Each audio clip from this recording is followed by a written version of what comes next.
Hey there everyone, this is Jeffrey with Killaskila Gaming, and welcome back to Metal Gear Solid 3 Snake Eater. Previously, we made our way past the end. We took him out and got to the mountain area, took a huge ladder all the way up here, long enough to start playing music. And we are now making our way towards Eva, who claims we're going to need something else in order to get inside Grad. So, we are in the mountains. We're making our way up north. Well, I guess not north, but up. But I want to say north as well. Cardinal directions are killers. So let's get into it.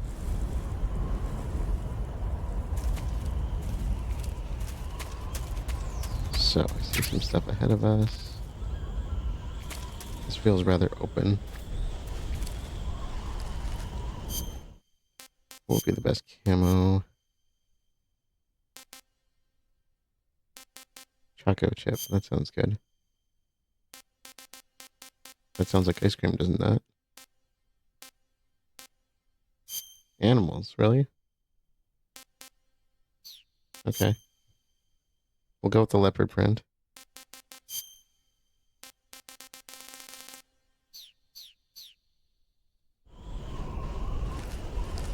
So we have several animals here. We have a high cobra, vulture ear, which is our last bird, emperor scorpion, and then of course a keratin. Apparently our first animal is really close to us. The vulture ears. X-Men moment I would call them. Should be pretty easy.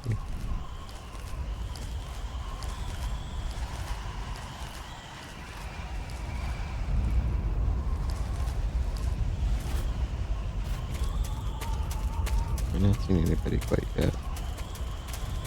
So I've been kind of looking ahead. There's a couple things I wanted to bring up.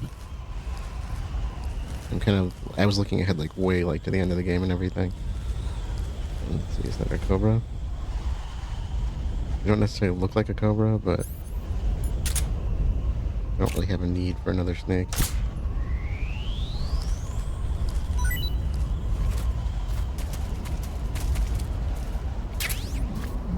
Okay, snake C. Yeah, I think that's it. Thai cobra. That's kind of pretty, isn't it?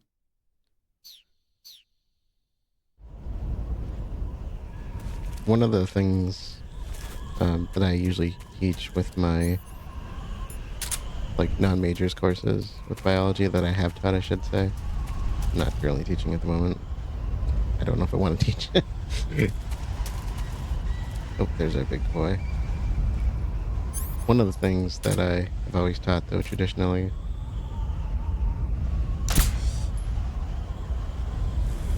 just say please die, because I don't want you to suffer.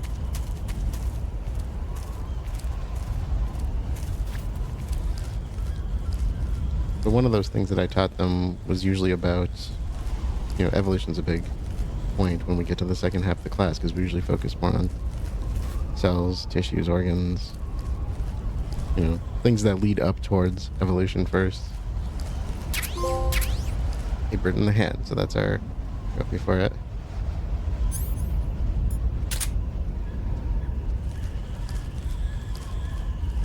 And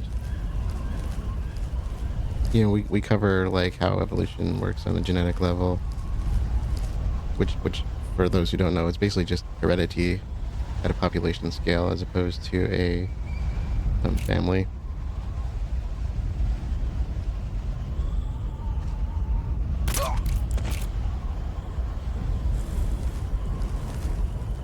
So, oh, there's a scorpion.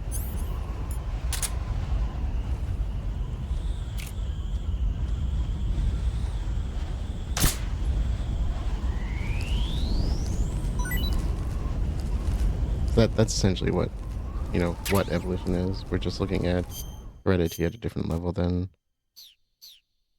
we do in just kind of your standard genetics way of looking at it. In fact, that's where you would really start to learn about evolution usually is if it's like in your first year class, obviously, but your genetics class should be covering the kind of foundational elements of it.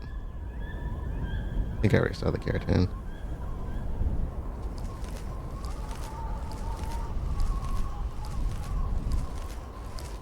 And I'm starting to forget why I even brought that up now.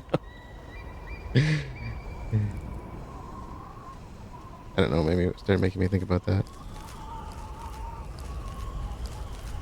That's not what I originally wanted to talk about, just something popped in my mind and I started thinking about that. There you are, my little buddy. Can I get you from here?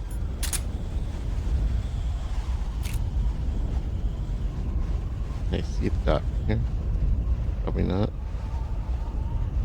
Let's get over that way more.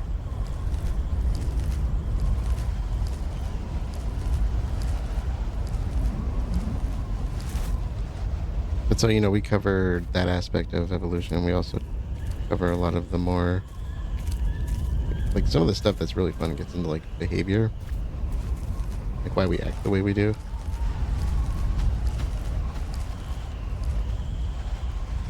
You're gonna come up here.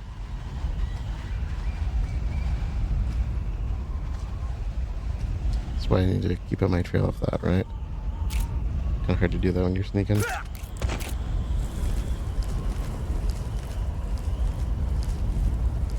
When I'm getting distracted. That's alright. Alright, that should be it for this section. We should call our comrades too because they can some intel. You found your way to the mountains, I see. There's an underground tunnel near the top. You can use it to sneak into Groznyj. But Eva said the door to the tunnel is sealed off. Yeah, she's supposed to bring me the key. First, rendezvous with Eva and get the key from her. The rendezvous point is in the ruins at the summit. The summit is still further up the mountain. Keep heading up towards the summit. Snake, the altitude in those mountains is pretty high. That means the oxygen concentration in the air is lower than normal. When there's less oxygen in the air, naturally you'll be breathing less oxygen as well. And the oxygen content of your blood will go down. In other words, you run the risk of becoming hypoxic. Hypoxia is a very serious condition. In the worst cases, it can lead to pulmonary and cerebral edema. I don't think you need to worry right now, but all the same, be careful. So, what do I need to be careful about? In high altitude areas, you will tire quicker than normal. Okay. Snake, climbing uphill takes a lot of stamina as it is, but on top of that, the air up there is thinner than normal. You're burning through stamina a lot faster now than ever before. Keep an eye on your stamina gauge. Be sure to eat something to restore your stamina before you run out. The camo index, located in the top right corner of the screen, tells you if your outfit is getting the job done. The higher the value of this index, the harder it is for the enemy to spot you. Try your best to keep the camo index as high as possible.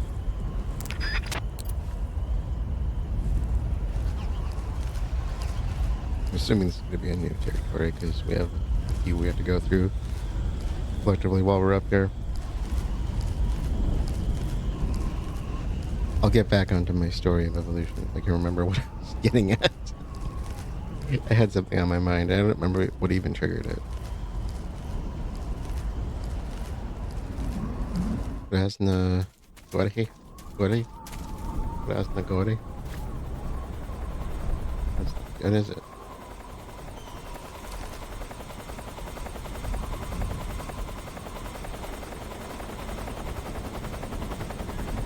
Oh, it's gears.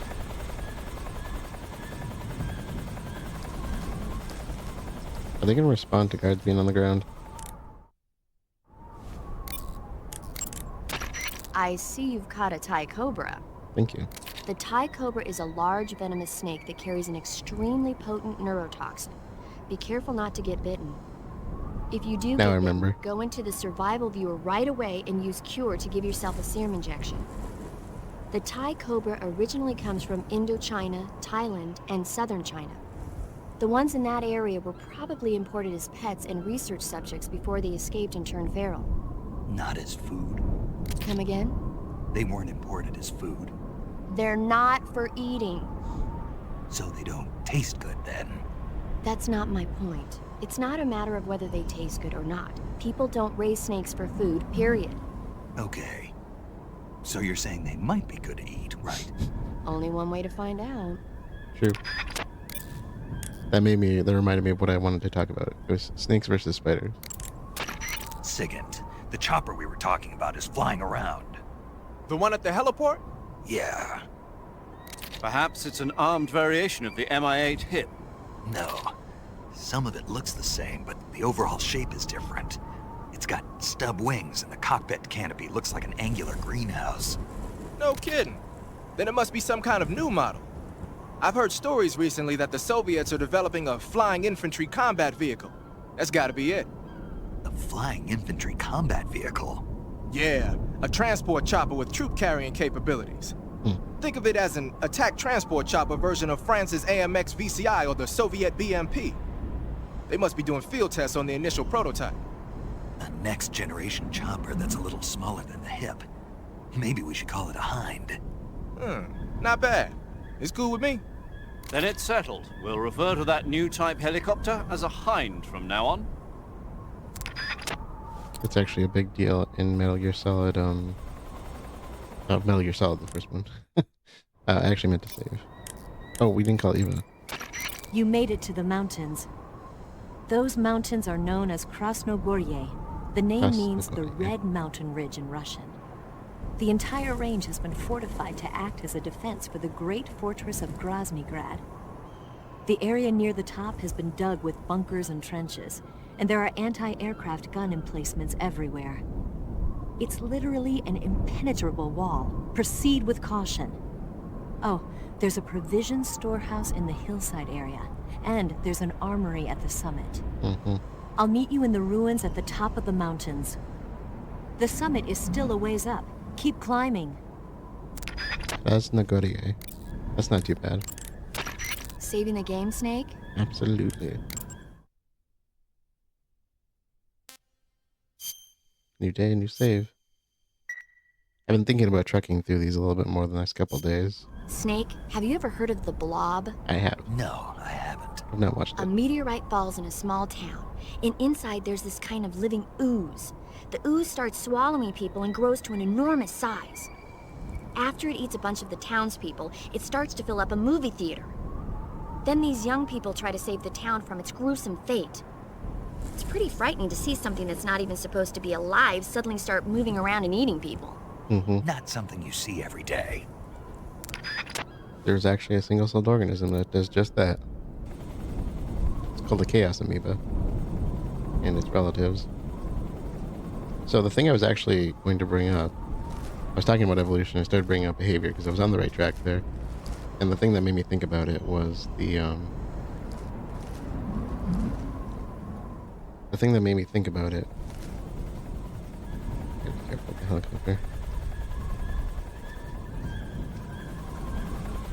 I don't want to like knock him off with the, and I don't want the helicopter to spot him. The thing that made me think about it was the snake.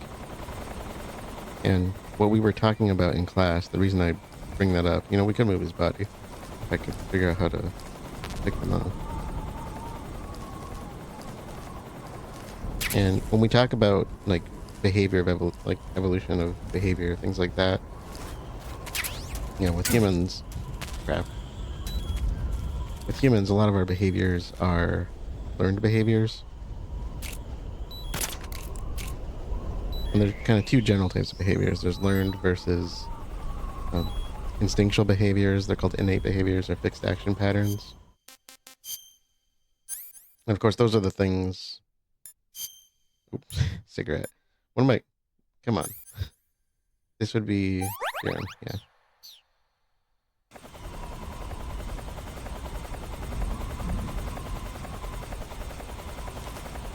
So the difference between the behaviors, so it's like if you think about innate behaviors, it's like those are behaviors that that pretty much every one of a species is usually going to have. You know, it's something that we all carry, we all have, you know, because it serves us on an instinctual level and keeps us alive. That's why we have them. And some of them might make you question, how is that instinctual? What benefit is that giving us? But, you know, if you survive, it means it worked in some way, whether it's really a beneficial thing or not. And that's one of the most important things I think to understand with evolution, is that just because, things don't always seem very obvious or very good in a lot of ways, but you got to remember, when evolution works, it works because the population is successful, carrying on to another generation. That's where evolution, that's where the payoff of evolution is coming. That's where the trade is working. So it means that, whatever trait we're looking at, ridiculous or otherwise, if it's helping the population in some way, move this guy over there. If it's helping the population in some way, that means the trade is beneficial on some scale.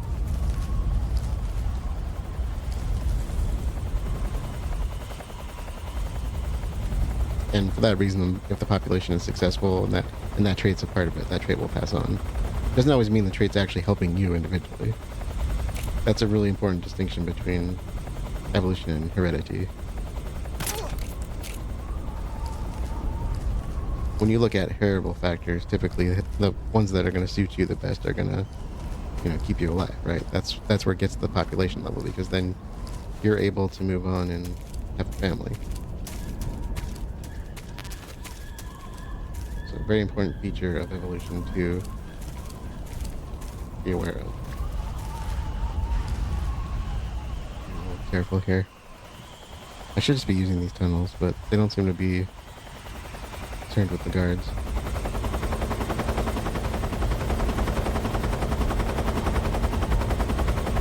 So that's why we always say, it's like, and it's really important with evolution to keep in mind that, especially when you're looking at natural selection, that selection is driven largely by the environment. And just because a trait is not helping you under one circumstance does not mean that it's a good or bad trait. All traits are really subjective to what they're helping you with.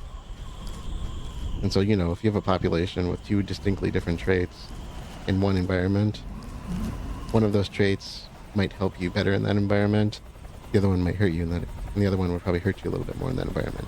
Doesn't mean that one trait's necessarily better than the other. It's just one's just better than the other in that circumstance.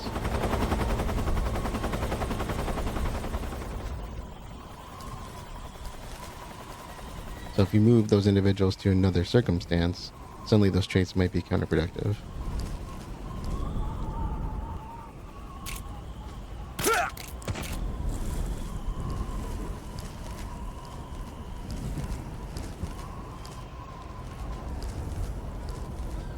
And there's several traits that I kind of look at where that becomes, where it makes it a little bit more obvious.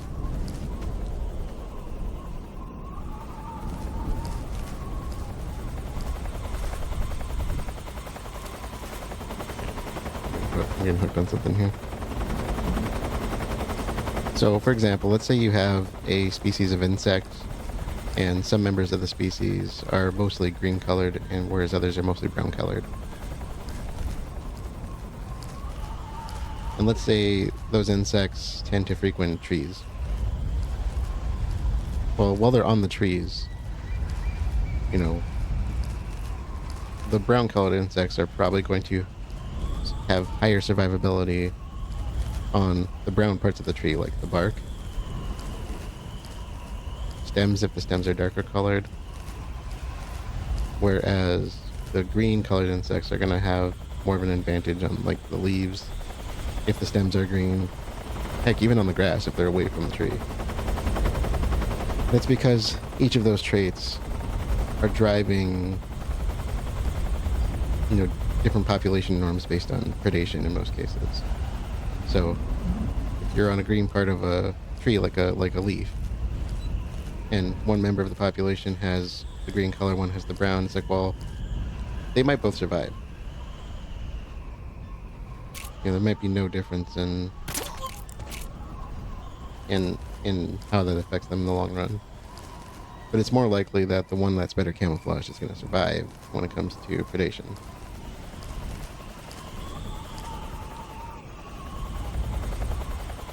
So a predator comes by, and we're on the leaf, so the green insect is going to have better camouflage than the brown insect.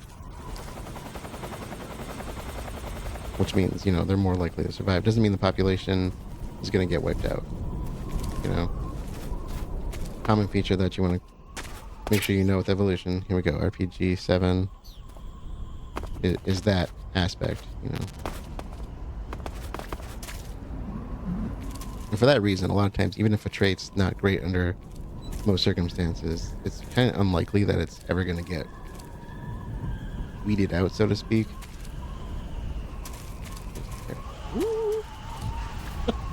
Oh! Did not see him there. Don't you do it, snake. Talking to the snake, not me. Oh, don't you dare.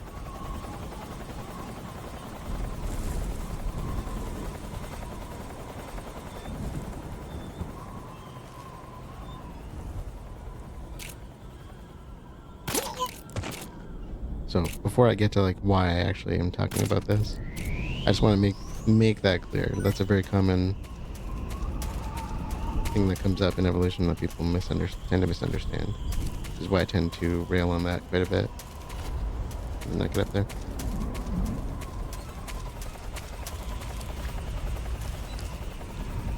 I just need to hit the carrot. I don't know what the best angle is to get it.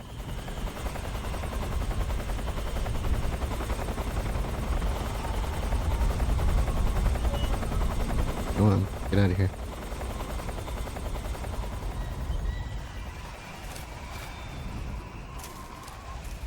The Hind is an actual helicopter that's found in Metal Gear Solid, so if you're wondering where that conversation came out of, that is an actual helicopter.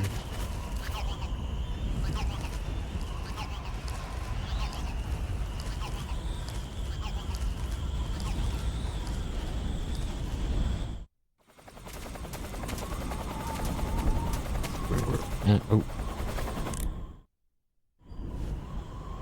Actually, let's get down.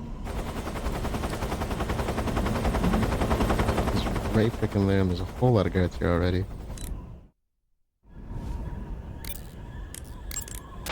You want to save? Hold on a sec.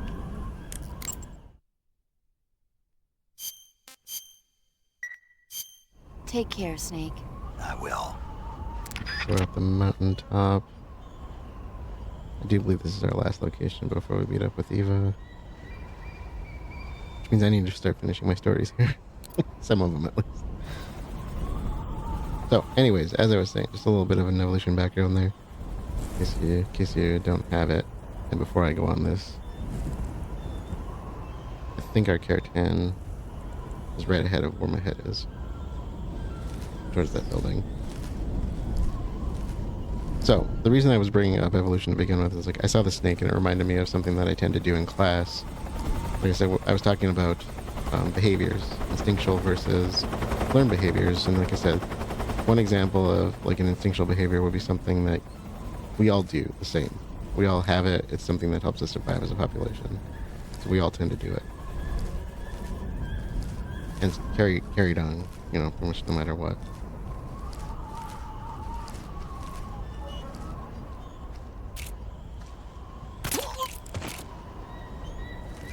The other type of learned behaviors, those are things that you have to be taught. So not everybody in the population does it the same. You know, we're not born with it. We need to develop it. And a common one with people, like most of our behaviors tend to be learned. A common one is, you know, language. We have to learn a language. You know, we're all born in different areas. We have different languages. We have to be taught those languages. They're not something that, you know, is carried in our populations. You know, you're not just born knowing how to speak a language. That's why you spend how many years of your life learning at least one language.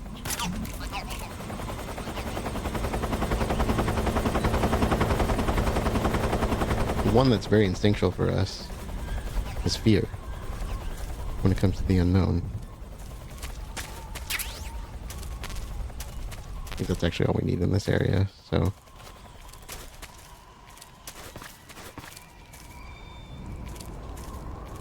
the door we need to go through, that might actually be it.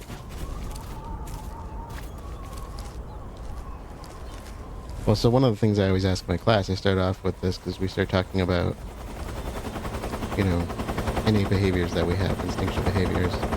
And I would say, okay, first of all, who in the class is afraid of snakes? Because it's a very common fear. And I'm not necessarily, like, phobias can drive from that, but there's a basis for fearing snakes, right? And the other one I always bring up is, you know, in opposition to the snakes, who's afraid of spiders? And I'm going to guarantee you, I'm always going to get the entire class raising their hand for one or the other. Because there's a reason you fear those things. You know, snakes can be very dangerous if they're venomous. Same thing with spiders. And they can also hurt you in other ways, but they can be dangerous. So there's a reason for us to have that instinctual behavior to fear them. So I always like to start off with that in those lectures. Good example of where we have instinctual behaviors, because most of what we talk about or think about are probably going to be learned ones. So I think this is where we're going.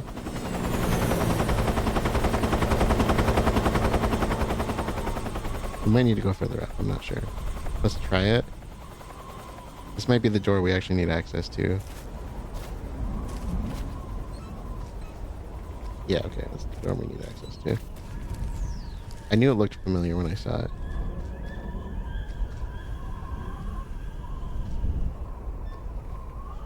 So, I ask you, are you brave enough to put it in the comments? How many of you are afraid of snakes versus spiders? Perfectly normal to have those fears. I'm one of those people where I just like animals in general, so for me, I would say I don't necessarily fear those things. I've kept both snakes and spiders under various conditions. But I got a healthy fear of, you know, don't do stupid things with them. If you don't know it, don't, you know. I'm also the person where I'm like, I'm probably gonna end up dying someday because I'm gonna go and pet the animal that I shouldn't pet because I like animals. That's what got me into biology. You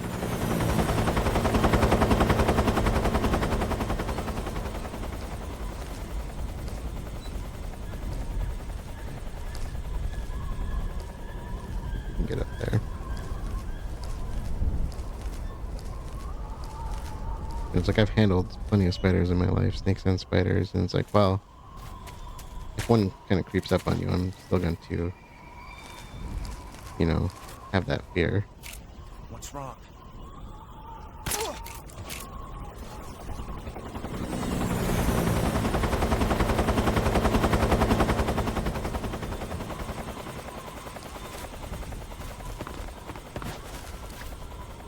Okay, we just need to head up then.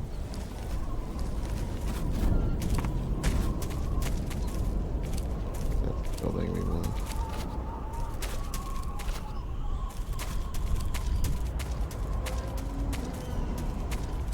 Nope, that's not. It's down in the trench. Or do we gotta go up higher?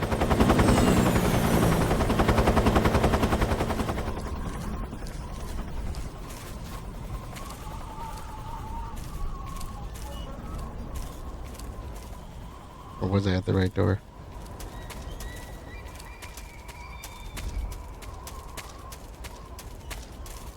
I can't remember. Did they say exactly where to go? Oh, this guy up here.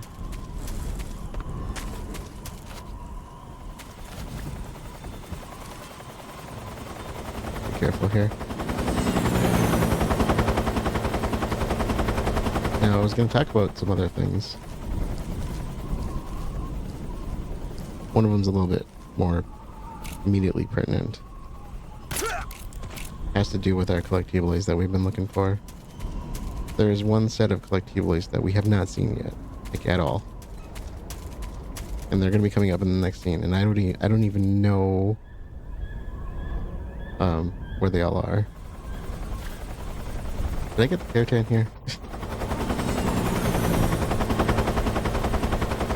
I think I did, right? Pretty sure I did.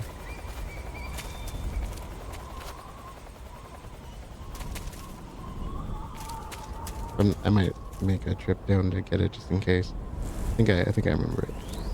So the other collectible we're about to get to is, if you recall in the cutscenes we've come across so far, There are some where you press R1 to look at something, and there are, I want to say, at least five points in the game, maybe more, where there are hidden versions of those, and we need to get those as well. But we have one coming up here, so just keep that in mind. It has to do with the boss. I think they all have to do with the boss.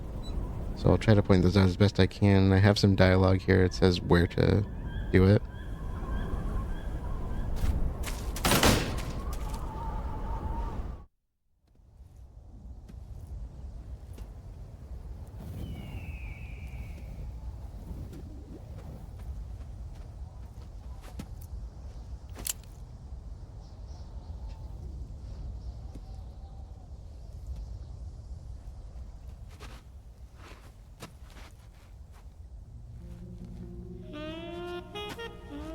Yeah, I thought she had some scars on her.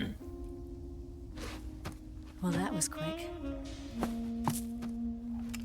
You look like you could use some rest. I'll be fine. It's just that playing these 2 roles hasn't left me much time to sleep. Where'd you get those cuts?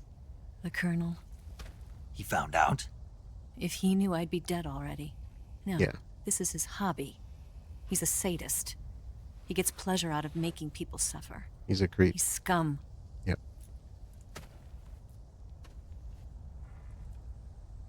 I like how she hid the boots. Like it wasn't That's obvious. strange to you? No. I'm the same way. Scars all over. Can I see? No. Where'd you get this one? I got it after defecting to the Soviet Union. I don't think so. It's older than that. Code breaking is a desk job. Where'd you get this kind of scar? You really want to know? Well, too bad. A girl's got to have some secrets, you know. Mm-hmm. But enough about that. You've got to get going. The Phase 2 trial of the Shagohod is about to start, and it looks like someone might be coming to spoil the party. Khrushchev? His forces are on their way here.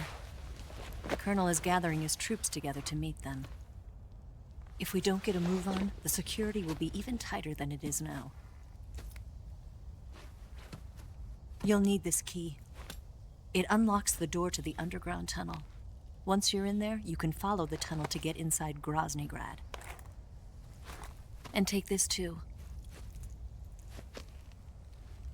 What is it? The food of the future.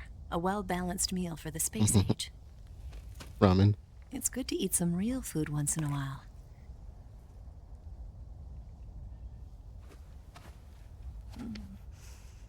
I'll bet if I kissed you, you'd taste like a wild beast.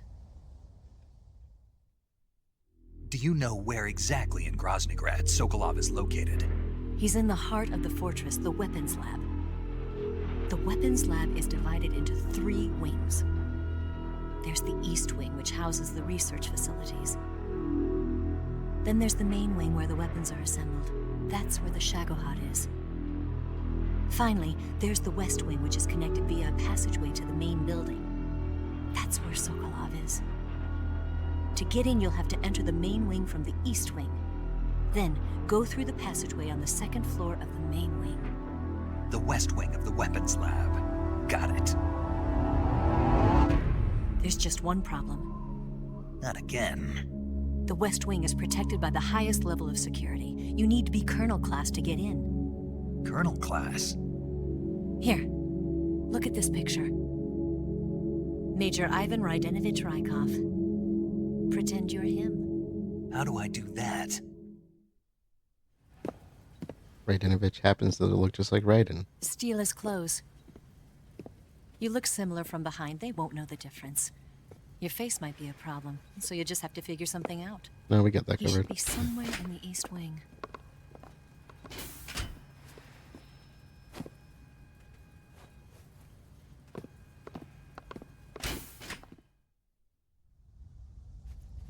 All right.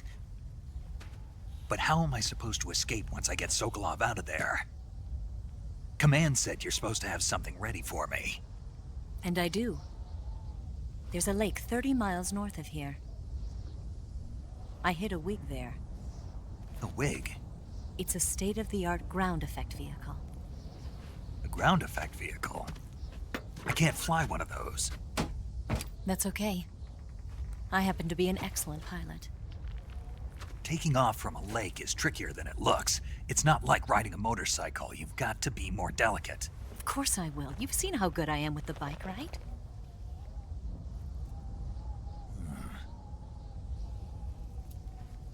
Right. You handle the escape then. I'll head for Groznyj. Wait a minute. There's something I wanted to ask you. What? What's the story between you and the boss? She was like a mother, and my master.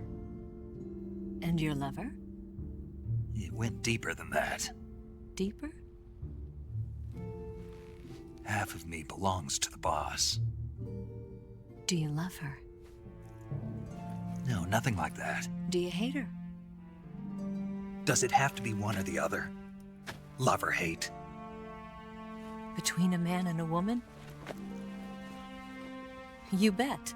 Oh, come on. For 10 years, we lived and died together. You couldn't possibly understand. And you think you can kill her now?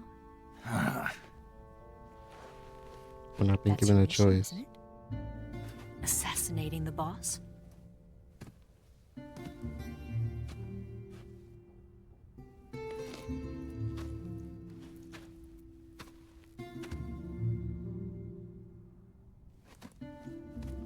Snake? Is there anyone you like? Someone special? I've never been interested in other people's lives. You were interested in the boss. She was different. Really? How do you feel about me? I should be asking you the same question. Me? I can fall in love if it's part of the mission. Even with you.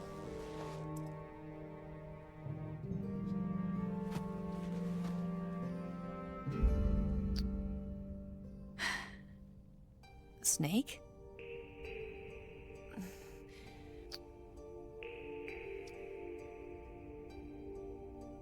He's not very good with the ladies. Especially not for a spy. What's wrong? I actually thought that was in real life.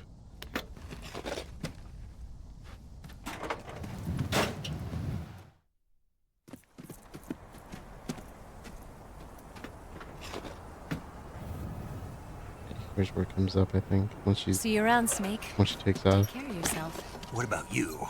I've got to hurry back and play my other part. Are you going to be okay? Not sure. They're not stupid, and they know there's a spy. There's no way you could have gotten this far all by yourself. I know.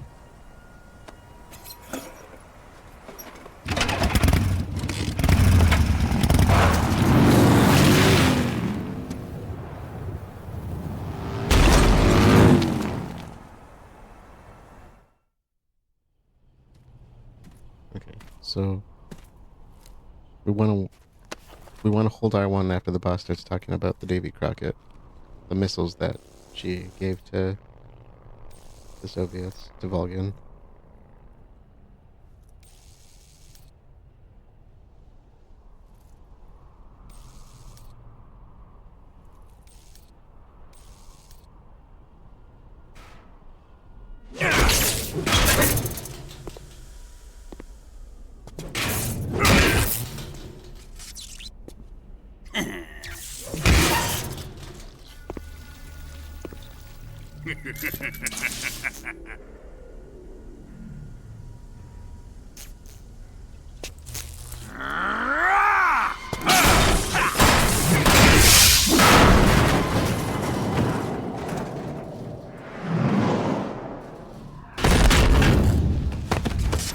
Colonel. Did he talk? No, he died before I could get it out of him.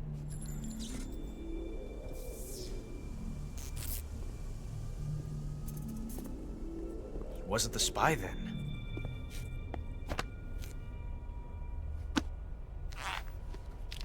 The shoes. Look at this. A transmitter? Exactly. Planted to keep someone informed of his location.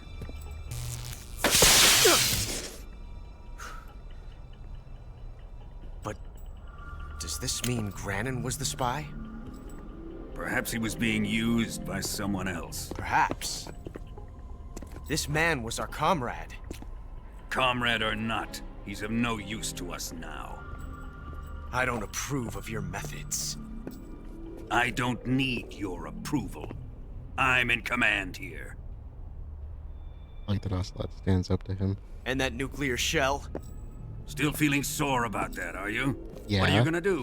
Report it to the authorities? This is war, Major. A Cold War, fought with information and espionage. We must root out spies wherever they hide. It is kill or be killed. Potential threats must be weeded out. Your feelings are a menace to the unity of our organization. Someone is guiding the enemy's hand. A single man can only accomplish so much. Make no mistake, there is a spy among us. But casting suspicion on our own The comrades. C3 explosives have been stolen. You think it was the American? No, he could not have reached this fortress yet. Then who? I'd be careful about suspecting your own men. Here she is. Boss, Where have you been? The fear and the end have fallen.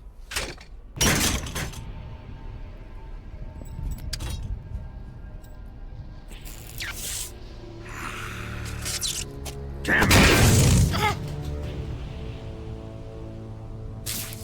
CIA dog? That leaves only the Fury. How can the legendary Cobras be beaten so easily? He's good. Fallen for him? Don't worry. I'll take care of him. What is he after? Must be more than just Sokolov. America is out to destroy the Shagohod and get its hands on your inheritance. The philosopher's legacy. Impossible. The legacy, Then they're out to kill me as well. Colonel, tighten the security on this Here we go. place. R1, He's coming here, I'm sure of it. which mentions the Davy Crockett. Or right after. I'm gonna get the Davy Crockett. That was it.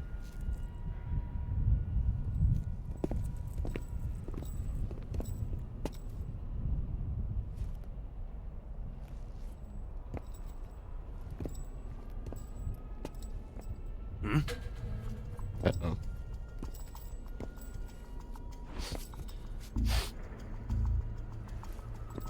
Perfume.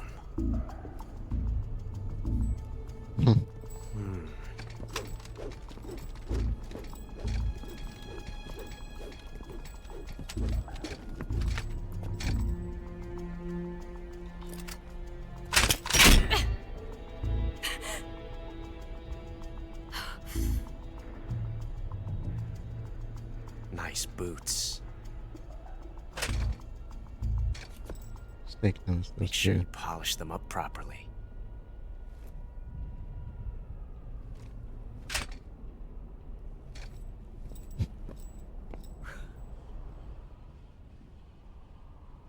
Okay.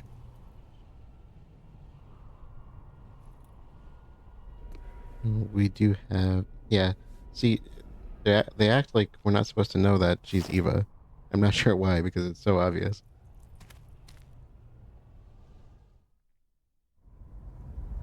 All right. So quick save here. Do you want to save?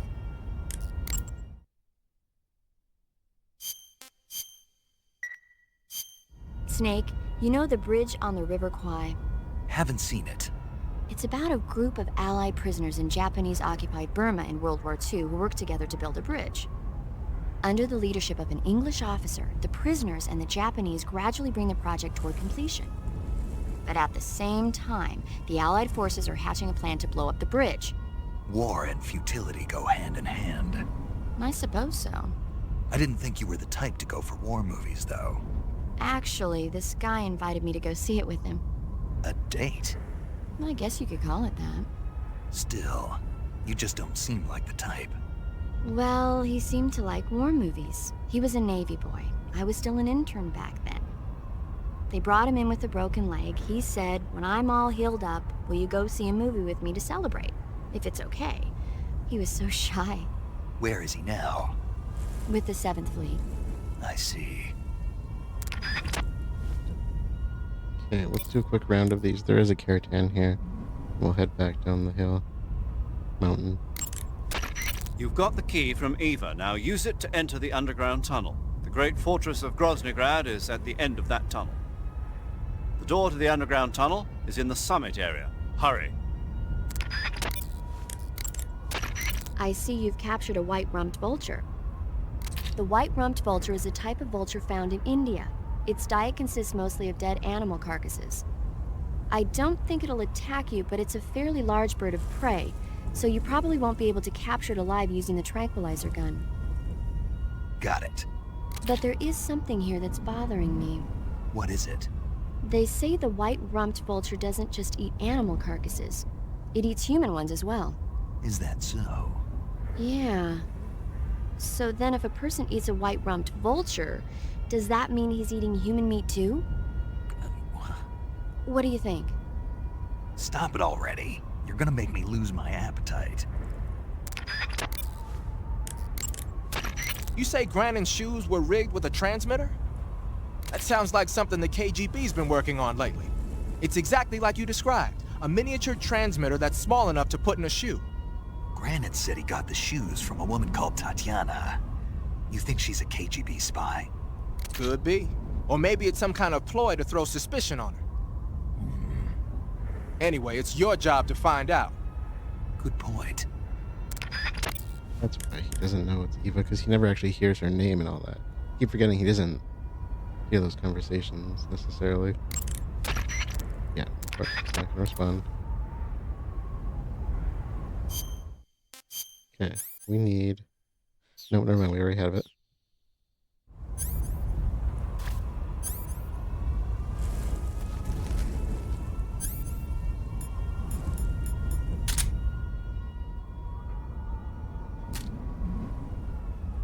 Okay, it should be one of these towers. There it is. Oh, maybe it's the other tower. Here we go. Okay. Looking at the wrong one.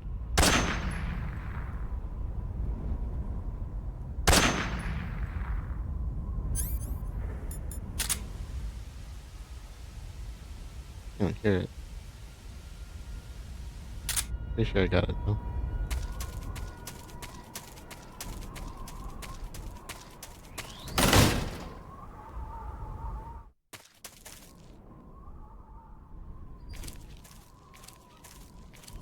Okay, I'm just gonna head back down, so might do a jump cut. Wait.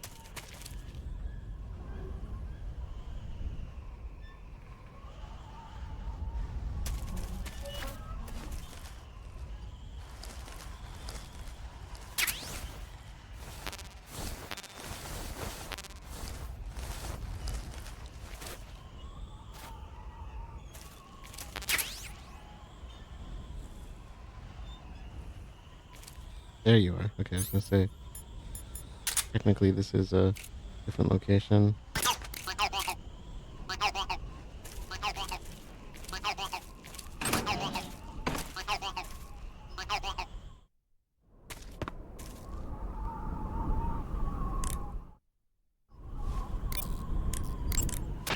You want to save? Hold on a sec.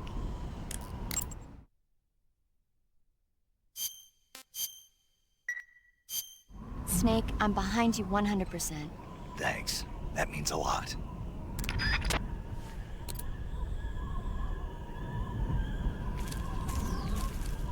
Okay, there are quite a few guards around here, so we want to be careful. I'm pretty sure I got that character, so I got the backup save if I need it, or will have it. Oh, MG, what is that?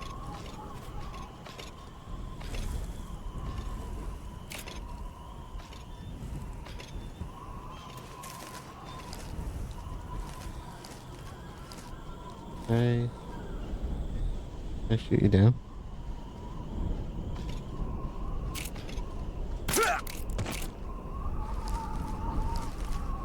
Why did they change the guards?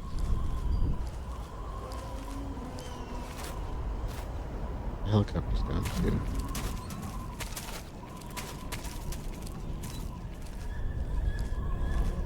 There was something else I was going to comment on, which is they mentioned him now, the Fury.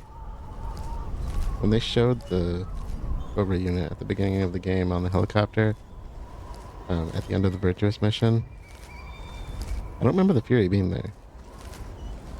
I'm going to codename him Major Tom, and I want you to tell me why.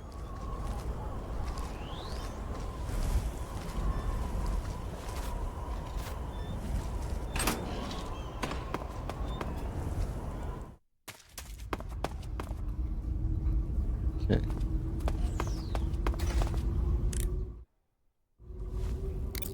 I'm going to save here. Do you want to save? And we are running a little short on time for my usual timeline. But Take care, Snake. I will. we're going to head in and finish this section. This seems more appropriate to me. There is a keratin here we want to get pretty quick.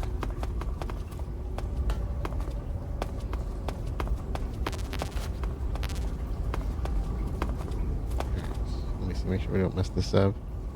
Okay, we want to look for red guardrails.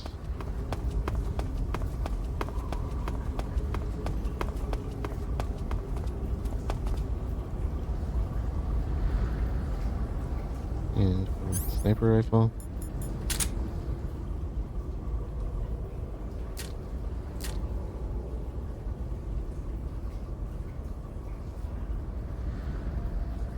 Here you are.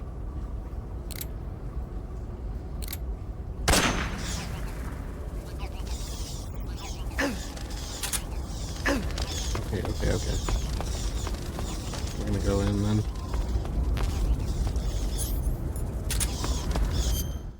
What would be the best camouflage for this locale? Probably urban, right? Let's go with the urban.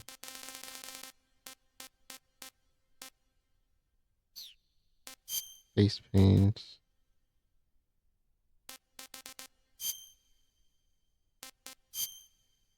I kind of like the splitter.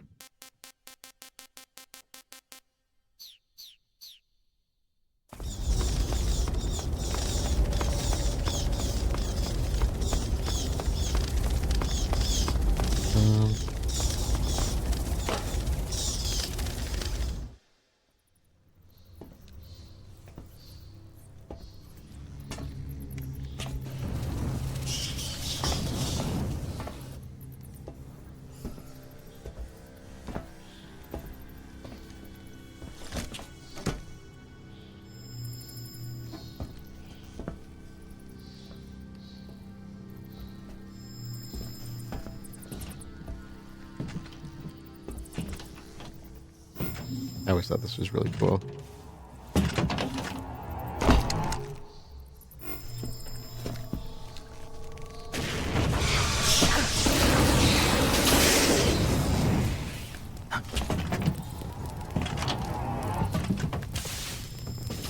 So, how do I do this with the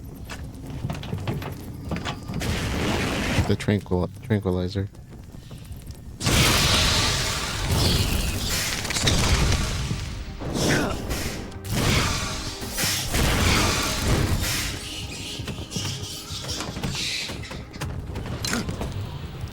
I I am the Fury.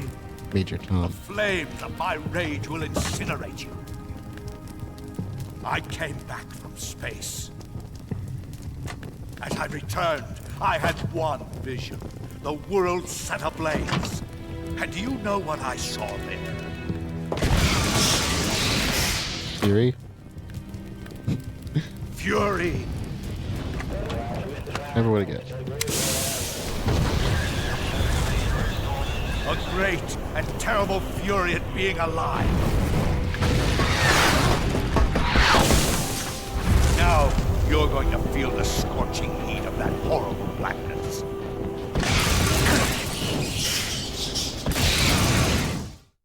Burn!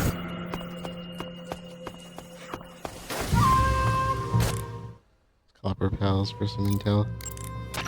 The Fury is equipped with a powerful flamethrower. Whatever you do, don't attack him from the front. Get behind him and attack him from there. Okay. You'll never get anywhere fumbling around in the dark. You need to be able to see first. Use the night vision goggles. You could also try using a torch or a cigar. Double-edged sword for any of those. Snake, watch out for the Fury's flame attacks. Those flames are incredibly intense. If you get blasted at close range, it's likely to result in a severe burn. If you get burned, go into the survival viewer right away and use Cure to treat it. If your body catches on fire, you can put it out by rolling around repeatedly. You can also go into the survival viewer and change out of the burning clothes. Oh, I didn't know that. So if you catch on fire, take care of it immediately. Interesting. Yeah, flame as a weapon is extremely terrifying, especially since flamethrowers use like gel, burning gel to attack their opponents. So it's, imagine like having like a thick substance sprayed on you and it's burning and you can't get it off. That's basically what those are doing. You can't fight if you can't see in front of your face. You need to be able to rely on your vision. You can try the night vision goggles, but keep an eye on the batteries. Yeah. Don't look straight at the Fury's flames when you're wearing the night vision goggles, though, or you'll be blinded by the after image for a while. If he fires the flamethrower, either look away or take off the goggles. If the batteries in the night vision goggles are used up, you can use a cigar or a torch for light. But if you try and get close to him with the light on, he'll know you're there. Keep that in mind. Double-edged sword both ways. Probably not Eva. Did I save? I saved before we started.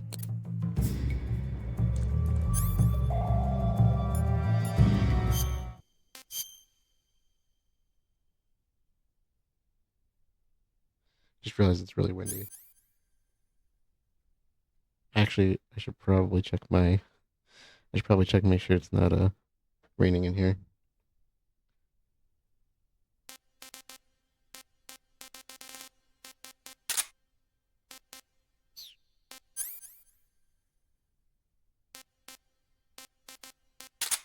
If the lighting changed, it's because it started to rain here.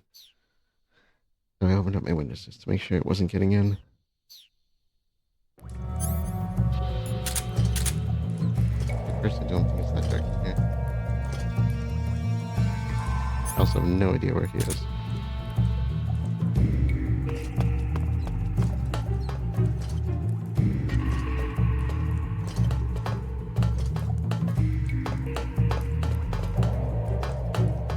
Show yourself!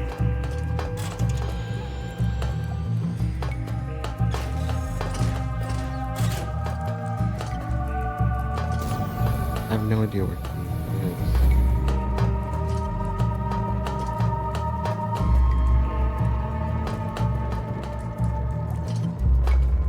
There it is.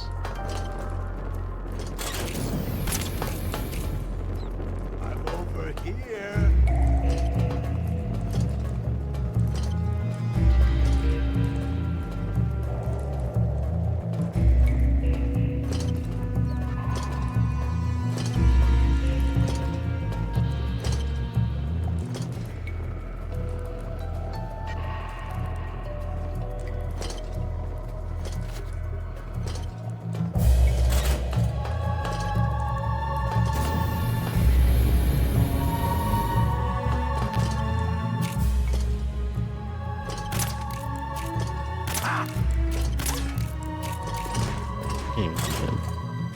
What am I aiming? Feel the burning rage.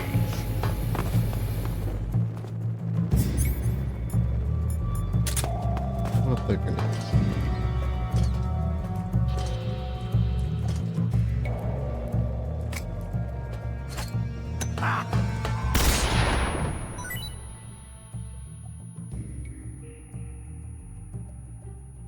Oh. Oh. Oh. No, I'm not there. I hurt myself more than I hurt him.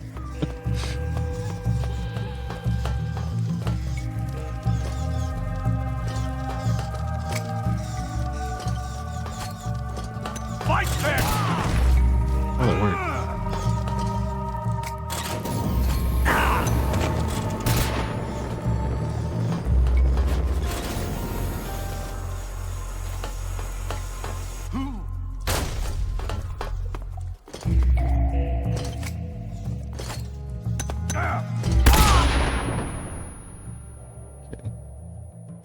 So switch location, probably. Did that actually get me? No.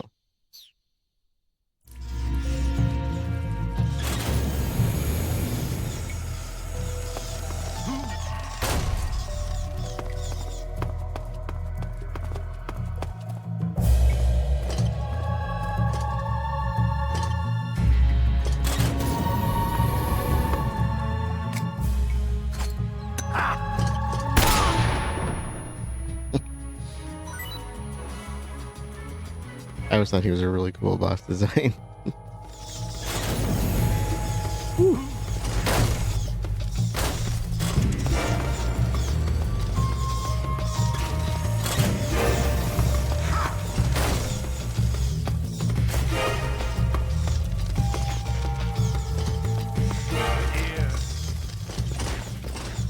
Here I come.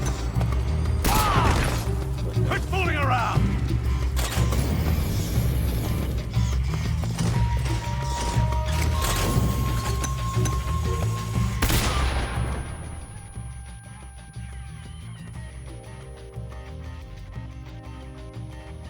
Here, I got me.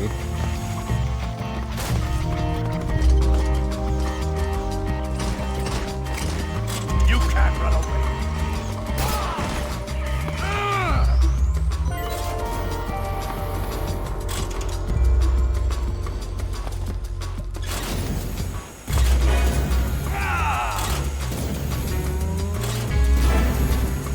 Let your anger grow.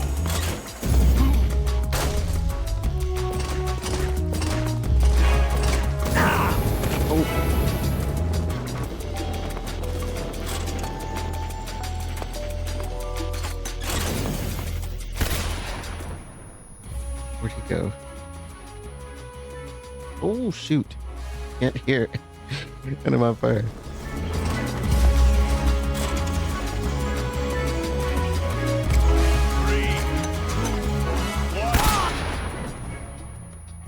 Let's get away from this area.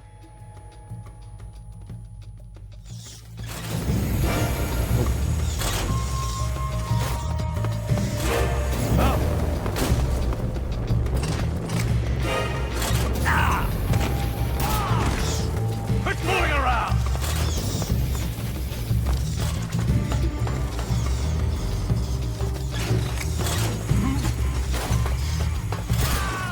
Oh, who went down there? Houston, we had a problem. Boss, That was good. this is the end of the Cobras. You've got to live on. You're the only one left. I'm off. To join the sun.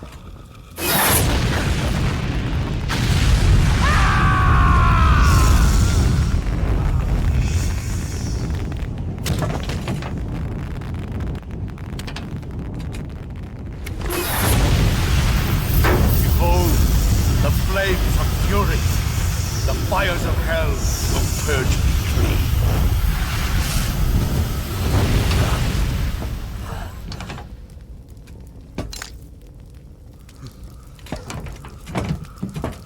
I can see it.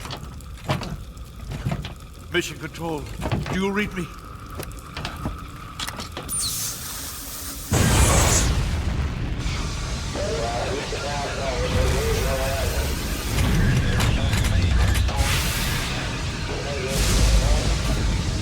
I'm coming home.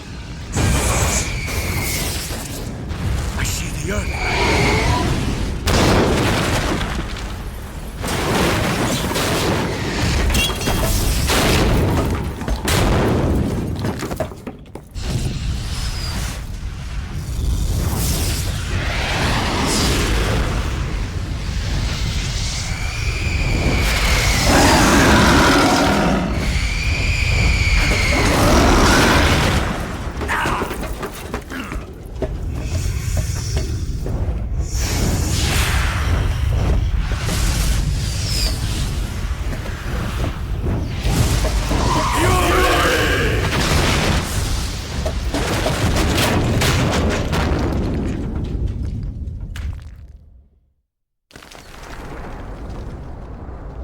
Okay. So we got the uniform.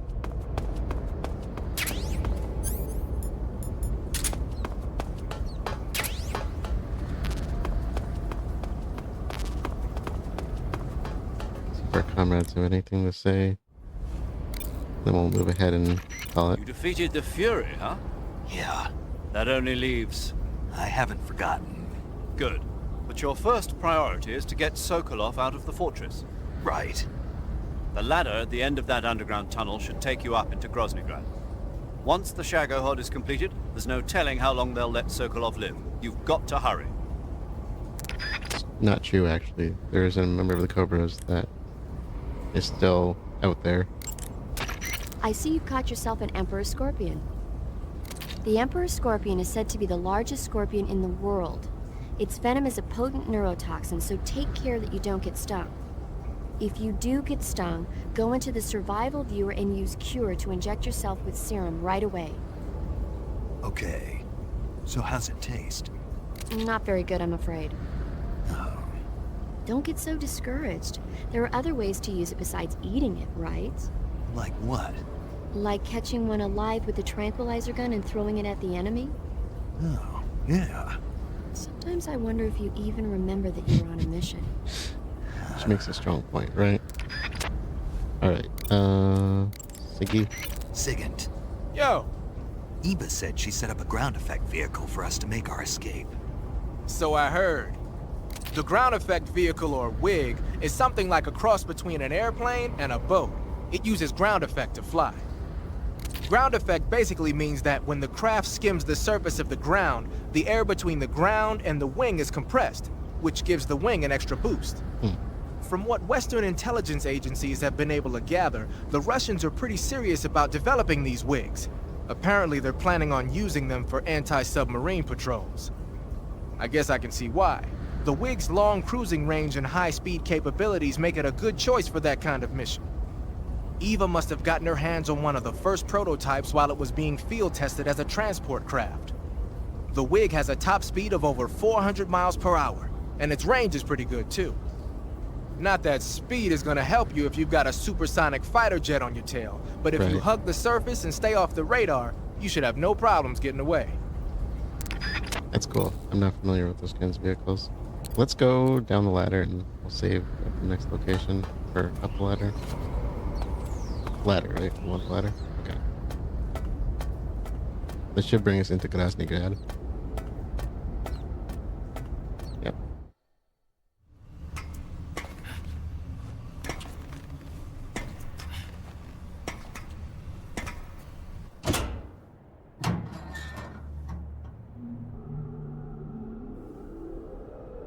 Point of no return, of course.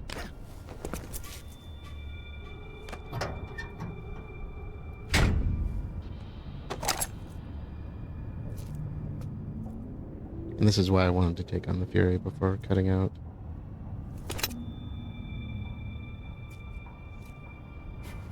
So maybe a slightly longer episode than I usually intend.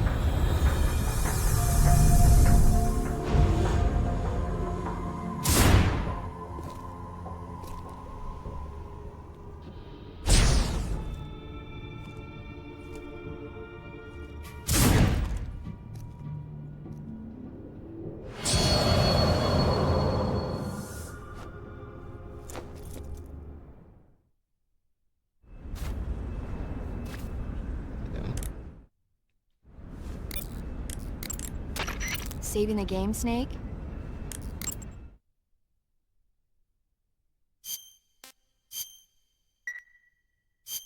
Snake, I'm behind you 100%. Thanks. That means a lot. Okay, so we scaled the mountain, met up with Eva. She gave us the access card we needed to get down into Krasnogorje, so we had to climb the mountain first, of course. And we got to see our very first kind of hidden first-person view in this entire game, and we took on what they think is the last of the Cobras. But keep in mind, there's another one we've seen a few times already. They're not done with yet. And this is why I commented early on about how the Cobras seem to get finished off relatively quickly. Or maybe just the end of the game is not as long as I remember, but you know, that is most of them at this point. So that's where we're going to close this one out. Next time we will pick up in Grad and see what's what here. So, thank you all for joining, and I will see you all later.